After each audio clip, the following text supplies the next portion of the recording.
The community is trying to come to grips tonight with a new reality following the deadly church shooting and fire in Grand Blanc Township. Good evening. I'm Mike Duffy. New information has been developing all day, so let's begin with the latest. Tonight, 5 people are dead, including the suspect. 8 shooting victims are recovering in the hospital, and 2 others are being treated for smoke inhalation.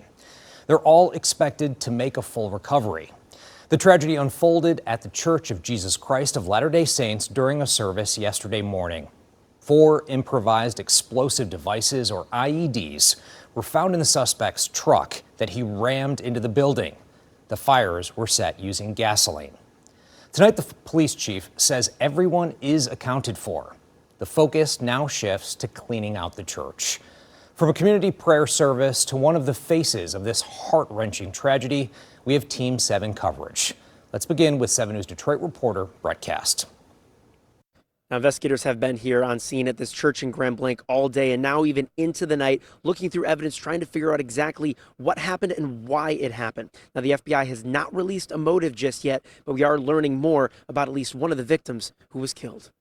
Behind each tragedy, loved ones lost. This is John Bond, a Navy veteran and loving husband, father, and grandfather who was shot and killed while attending Sunday service at the Church of Jesus Christ of Latter-day Saints in Grand Blanc. His wife says he was heavily involved in the community and loved golf, trains, and spending time with his family. Grew up down the road on the 8000 block of McCandless Road. I know this community.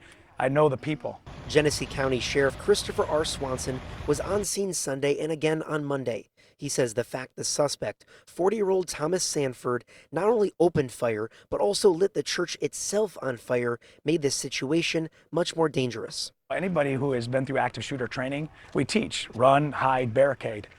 But the element of fire changes everything. So when you're teaching somebody in a sympathetic response to go barricade, that's the last thing you want to do when there's a fire. The fire also creates more challenges for investigators as they comb through the wreckage. The FBI is leading the investigation, which they say was an act of targeted violence on the church. However, they are still working to determine a motive. They've interviewed more than 100 witnesses and are working with their Quantico Labs division to analyze evidence from the scene. Inside the truck the suspect drove into the church, law enforcement found 4 IEDs, which were described as fairly basic. I added 31 marked cars today to go through, and make sure schools and other churches and wherever there's people of gathering that you're protected. With everyone on high alert, Sheriff Swanson says they're now planning to host a security, safety, and tactical briefing this week with any place of worship that wants to attend, as the country and this community reel from yet another act of violence at a place of worship. People want to know when they gather, there's things that they have to do. Law enforcement can't do it by themselves. So to create the outside perimeter, the inside perimeter, communications, we're going to go over those things, and I think that's going to help people. The Bond family has created an online fundraiser to help with funeral expenses. The Grand Blanc Township Police Department has also created a fund through a local credit union. We'll have links to both of those fundraisers on our website, WXYZ.com. In Grand Blanc, I'm Brett Cast, 7 News Detroit. Security definitely on the forefront of many people's minds tonight. Thank you, Brett.